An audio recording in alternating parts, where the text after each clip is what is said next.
சின்ன வயசுலேருந்தே இவங்க 2 பேரும் நல்ல ஃப்ரெண்ட்ஸு. 2 பேர்த்துல ஒருத்தன் ஃபாரின் போய் சம்பாதிச்சுட்டு வந்துடுறான், ஒருத்தன் லோக்கல்லே இருக்கான். எதிர்ச்சியை 2 பேரும் மீட் பண்ணும்போது லைஃப் எப்படி போயிட்டுருக்குன்னுலாம் பேசுகிறாங்க. சரி வா இன்னைக்கு நல்லா என்ஜாய் பண்ணலாம், லஞ்ச் போகலாம், எங்கேயாவது மெமரபிளான பிளேஸ் போய் ஃபோட்டோலாம் எடுத்துக்கலாம் வா அப்படிங்கிறான். லோக்கலில் இந்த பையன் காசு இல்லாமல் தயங்கி நிற்கிறான்.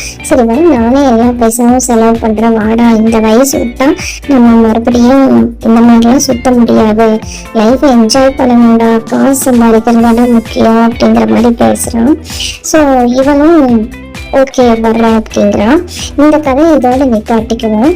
இந்த கதையில நம்மளுக்கு என்ன தெரியுது அப்படின்னா, காசு இருக்கிறவங்க காசை பற்றியெல்லாம் பேச மாட்டாங்க பெருசாக. காசெல்லாம் வச்சுக்கிட்டு காசாங்க முக்கியம், லைஃப்பில் என்ஜாய் பண்ணுறது தாங்க முக்கியம், மெமரி கலெக்ட் பண்ணுறது தாங்க முக்கியம் அப்படின்லாம் பேசுவாங்க.